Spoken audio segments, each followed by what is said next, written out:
आज सबसे पहले आपको खबरदार करते हैं नासिक से अयोध्या तक प्रधानमंत्री के अनुष्ठान को लेकर आई खबर पर।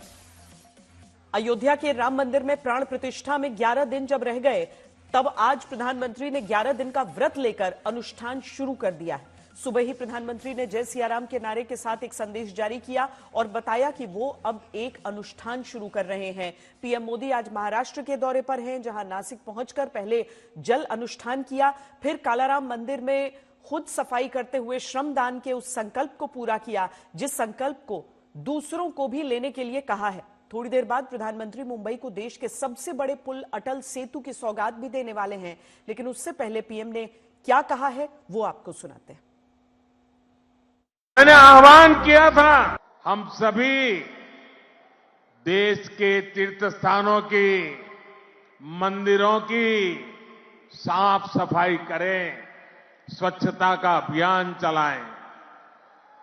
आज मुझे कालाराम मंदिर में दर्शन करने का, मंदिर परिसर में सफाई करने का सौभाग्य मिला है। मैं देशवासियों से फिर अपना आग्रह दोहराऊंगा कि राम मंदिर में प्राण प्रतिष्ठा के पावन अवसर के निमित्त देश के सभी मंदिरों में, सभी तीर्थ क्षेत्रों में स्वच्छता अभियान चलाएं, अपना श्रमदान करें। प्राण प्रतिष्ठा से पहले प्रधानमंत्री ने अपनी आध्यात्मिक तैयारी बताते हुए विशेष अनुष्ठान शुरू किया है। पीएम ने कहा है कि राम मंदिर के गर्भगृह में केवल वही 22 जनवरी को नहीं रहेंगे, बल्कि देश की 140 करोड़ जनता उनके साथ होगी। अनुष्ठान की तैयारी के बारे में भी प्रधानमंत्री ने विस्तार से बताया। जीवन के कुछ क्षण ईश्वरीय आशीर्वाद की वजह से ही यथार्थ में बदलते हैं। आज हम सभी भारतीयों के लिए, दुनिया भर में फैले राम भक्तों के लिए ऐसा ही पवित्र अवसर है। हर तरफ प्रभु श्री राम की भक्ति का अद्भुत वातावरण, चारों दिशाओं में राम नाम की धुन, राम भजनों की अद्भुत सौंदर्य माधुरी। हर किसी को इंतजार है 22 जनवरी का, उस ऐतिहासिक पवित्र पल का।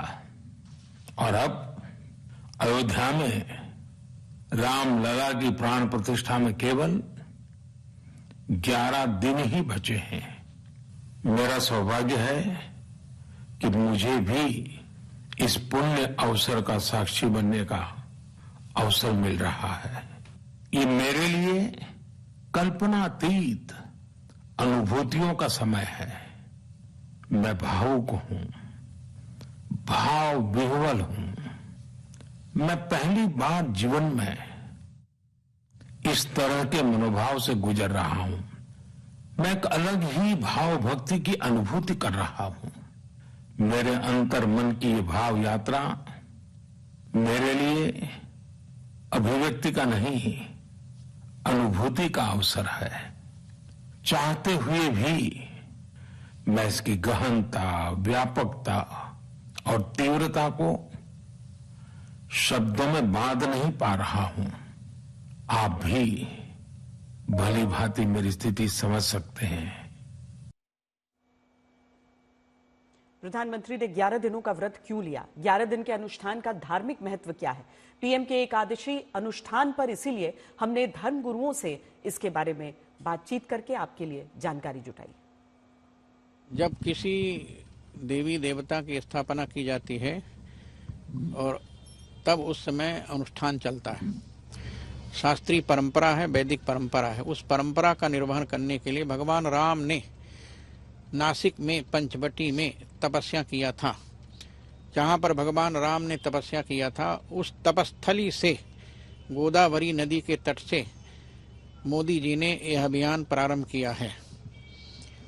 और शास्त्रों के अनुसार, वेदों के अनुसार पूरे देश का प्रतिनिधित्व करने वाले 140 करोड़ भारतीय लोगों का प्रतिनिधित्व करने वाले भारत के माननीय प्रधानमंत्री जी ने बहुत ही अच्छा काम किया है। माननीय प्रधानमंत्री जी इतना व्यस्ततम समय होने के बावजूद भी अपने आप को स्वच्छता, शुद्धता और आत्मा को शुद्ध रूप से पवित्र करने की योजना बनाई है।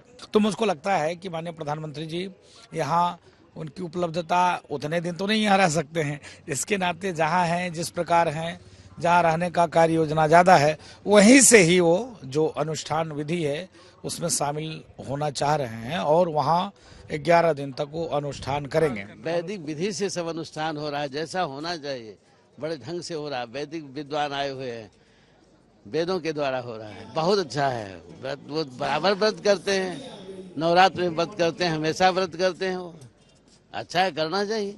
ये हमारी प्राचीन पद्धति है और इसीलिए अपने देश के लिए, कल्याण के लिए, राष्ट्र के लिए, समाज के लिए प्रधानमंत्री जी ये काम कर रहे हैं। सनातन का अपना ये जैसे नहाना धोना, भगवान का स्मरण करना, अभिद्गत्राणि पश्यन्ति मन सत्य निशुद्धति। हमारे नहाने से जिस तरह तन की शुद्धि होती है, तो मन का शुद्धिकरण कैसे हो? मन का शुद्धिकरण इसी अनुष्ठानों से होता है। अपने कोई निराहार रहता है, कोई तुलसी का पत्ता लेता है, कोई एक टाइम भोजन करता है, कोई खाली दूध ही लेता है, कोई खाली फल ही लेता है। तो ये अब वो उनका ये कैसे रहेंगे ये तो प्रधानमंत्री जाने, लेकिन वो अनुष्ठान 11 दिन का कर रहे हैं। ये मतलब एक विश्व कल्याण के लिए, भारत के कल्याण के लिए, जन जन के कल्याण के लिए, सबके भलाई के लिए, सबको साथ देने के लिए इस तरह का कार्य कर रहे हैं। रामलला की प्राण प्रतिष्ठा जैसे करीब आ रही है, राजनीति का पारा उतना ही चढ़ रहा है। असदुद्दीन ओवैसी 6 दिसंबर याद कराते हैं, कहते हैं कि 6 दिसंबर न होता तो आज जो कुछ हो रहा है न हो पाता। इस तरह एक तीर से 2 निशाने ओवैसी साधते हैं।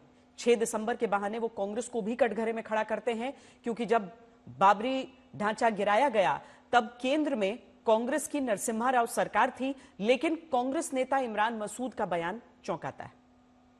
राम मंदिर का जिस तरह से चल रहा है, कि आपको क्या लगता है सिर्फ चुनाव का मसला है या किसी के लिए अच्छे से काम कर रहे करके? अब देखिए, हमारा जो स्टैंड है वो आपके सामने है, हम उस स्टैंड से बदले नहीं हैं। हम ये एक ही शॉर्ट में बोलना चाह रहे हैं कि अगर 6 दिसंबर नहीं होता तो क्या होता, अगर 6 दिसंबर नहीं होता तो क्या होता बताइए।